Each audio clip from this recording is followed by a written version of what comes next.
In football and all sports, there are many issues to do with the game outside of the playing. The four issues that we are looking at is violence, racism, gender and drugs in football. The first one we are looking at is violence. This can be spectator violence between fans of the opposition and also in-game or post-game player violence. You can find that in games players will use violence to the opposition, and also there have been cases where to their own teammates. This normally comes from a disagreement about something like a challenge or something that has been said. This leads to the players taking their minds off the game and shows a nasty side to the game that should not be happening in any sports. With fans, it is usual for fans to fight after the game and sometimes even beforehand. This occurs between fans of the two teams that are playing on the day and can be huge fights and some little where objects have been said to be used in numerous of these fights. Football started off originally as mob football. Comparing this to football nowadays, this was nothing like the present game and has changed massively over the years. This all started in the 1500s, where two neighbouring towns would play against each other. The key to this sport was that you could have as many participants as you wanted. The aim of this sport was to carry the pig-skin ball to the end of the opposition town.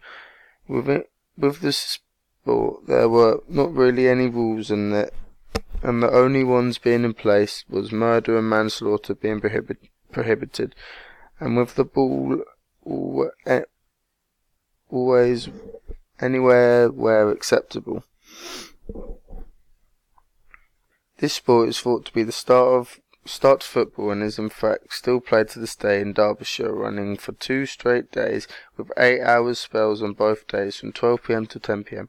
However, rules have changed as vehicles are prohibited from this sport and the ball cannot be hidden when carried.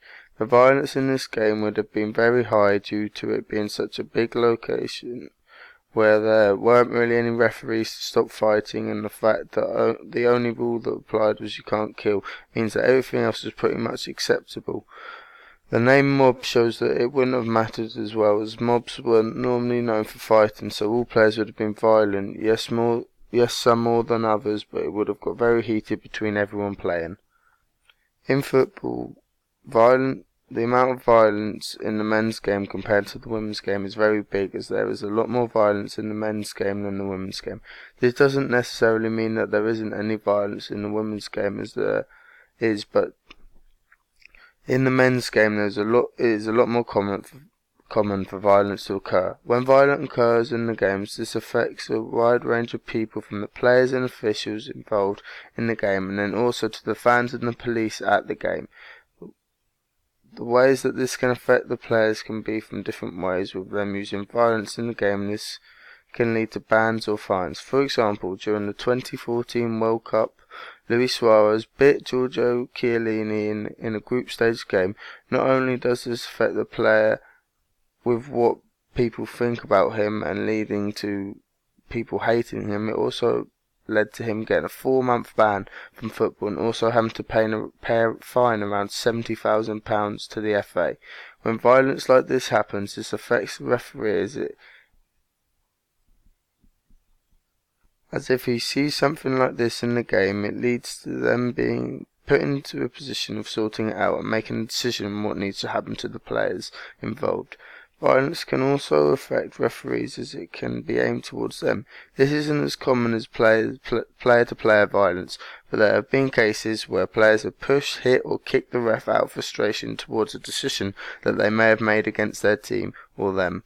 It is, however, common for players to shout and swear towards the ref, which is now being a new rule, where if this occurs, players get a yellow card, and in non-league football they even get a 10-minute sin bin.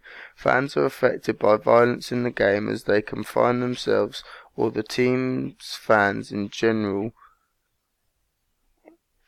getting banned. This will come from fans being violent to the other opposition's fans, which is very common for before and after games. There have been fights between the sets of fans. There has been cases where fans get banned from all games. This can be by the club or the FA. This then leads on to how it affects the police forces.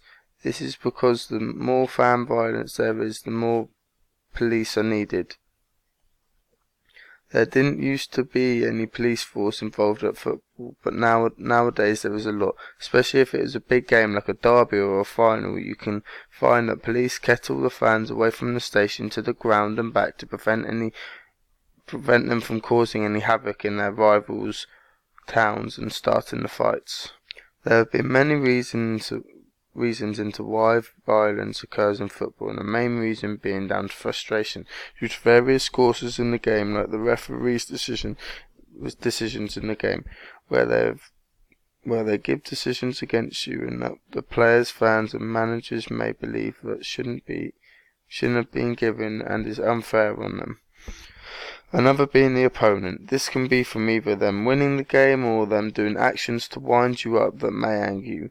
This isn't necessarily actions aimed towards you by the opposition, which can be the case, but actions like time wasting when you're trying to get a goal back to stop them from winning.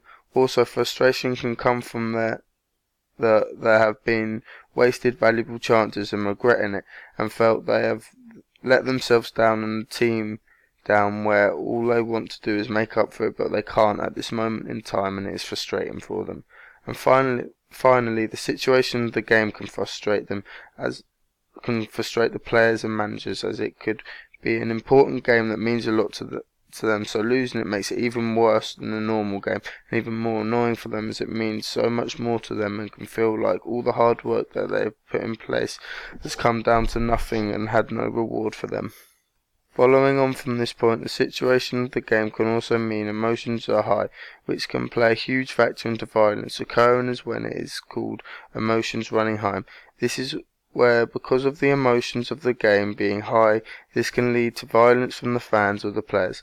This being in a big game like a rivalry or a cup final, as these games tend to mean more to the fans, as they want the bragging rights and to also see their team that they've supported and watched their whole lives to be successful.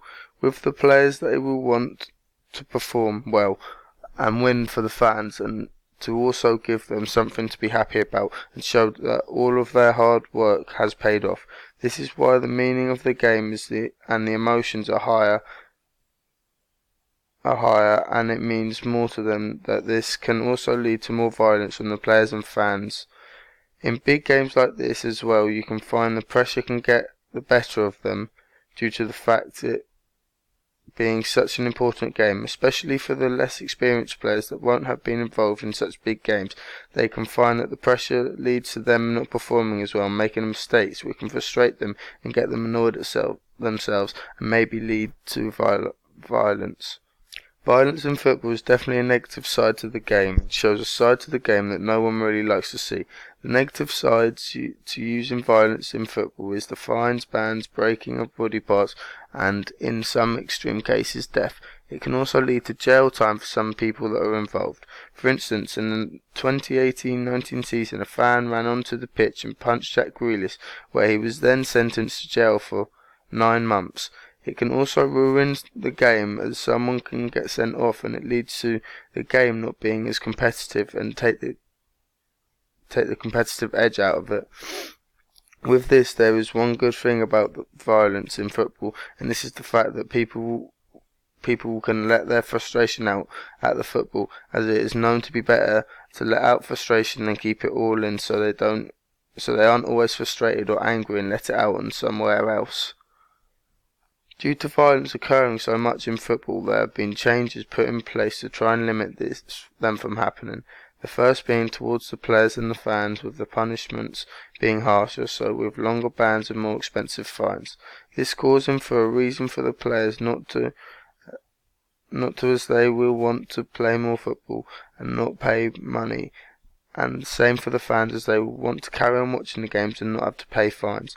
Another that I've already briefly talked about is the police kettling the fans from the station to the ground and back, so they aren't allowed out in the town where they can cause riots. This prevents them from even having the opportunity as well. Another to add to this is timing of the games, as if a kick-off is at 12:30, this will give them less time to drink and less pubs going to be open.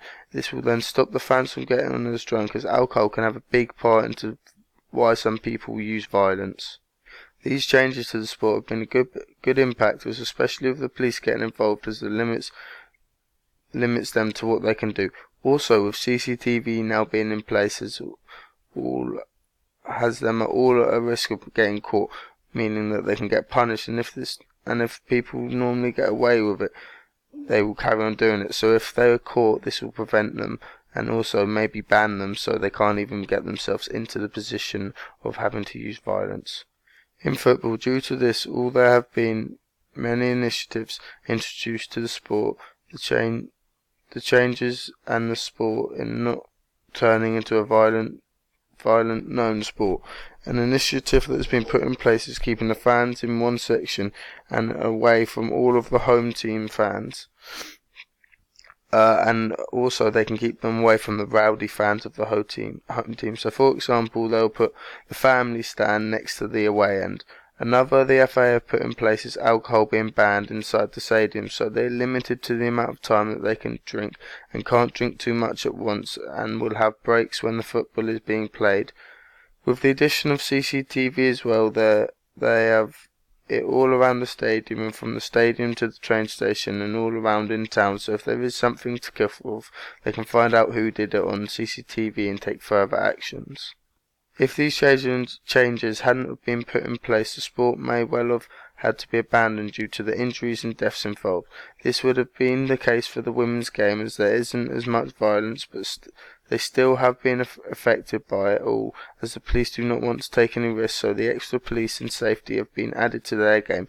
With all of these being put in place as well, the violence levels at games and after have been dropped, since many of these introductions have been put in place, meaning that the changes that are being put in place are working, and that there are more changes that needed to be done in the future to carry on limiting the amount of violence occurring. One main change that could be happening is a ban to all alcohol at games. Although you are not able to drink alcohol when you are in the stadium, however, you are able to buy it just before you go in, giving the people the opportunities to still get drunk despite the changes, as people are able to come drink before and drink lots, and also stay after and do the same, meaning that they may use drunken violence more like. So banning drink would be my recommendation. To summarise violence in football, there have been lots of changes to try and stop it from occurring so much, but with this still occurring too often, as it is likely to happen every week at some sort of fixture. With saying this, there is a lot of protocols put in place, and there's not a lot more that can be done, as it gets to a point where it's out of the FA and police's hands, as the violence can be taken away from the football and occur somewhere else where they don't know. If they keep the deterrents in place and maybe add a few more like bans, then these will help aid the problem a lot more.